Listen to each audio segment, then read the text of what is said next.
SLBC సొరంగంలో చిక్కుకున్న కార్మికుల జాడను తెలుసుకునేందుకు జాగిలాలను రంగంలోకి దించారు. కేరళ పోలీస్ అకాడమీలో స్పెషల్ ట్రైనింగ్ పొందిన 2 జాగిలాలను ప్రత్యేక హెలికాప్టర్లో శ్రీశైలానికి తరలించారు. మానవ ప్రయత్నాలేవీ సఫలం కాలేదు. చివరకు మనిషికి నమ్మిన బంట్లైన జాగిలాలే చివరి ఆశగా భావిస్తున్నారు. ఈ స్పెషల్ ట్రైన్ జాగిలాల బాధ్యత ఏంటో ఇప్పుడు చూద్దాం.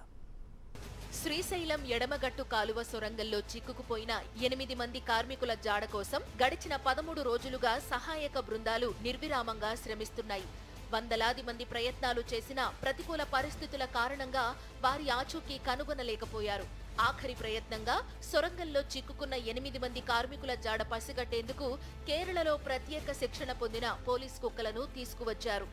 మాయా, మర్ఫీ అనే 2 బెల్జియన్ మలినాయిస్ బ్రీడ్ కుక్కలు ఇప్పుడు రెస్క్యూ ఆపరేషన్లు కీలకం కానున్నాయి. ఈ 2 జాగిలాలను ప్రత్యేక ఆర్మీ హెలికాప్టర్లో కేరళ నుంచి శ్రీశైలానికి తరలించారు. ఈ కుక్కలకు మానవ అవశేషాలను గుర్తించడంలో ప్రత్యేక శిక్షణ ఇచ్చారు.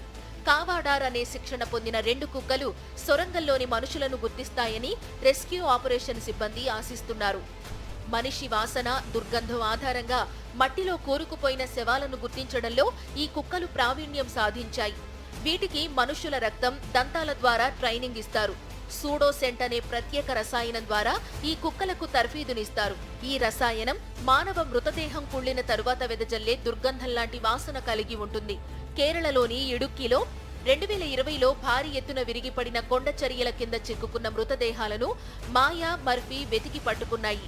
గత 13 రోజులుగా ఎస్ఎల్బీసీ సొరంగంలో జరుగుతున్న రెస్క్యూ ఆపరేషన్లో ఎలాంటి పురోగతి లేకపోవడంతో ఇక జాగిలాలే శరణ్యమని పోలీసులు భావిస్తున్నారు.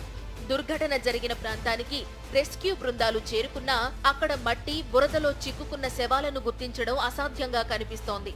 దీంతో మాయా, మర్ఫీలు ఏదైనా అద్భుతం సాధిస్తాయని ఆశిస్తున్నారు.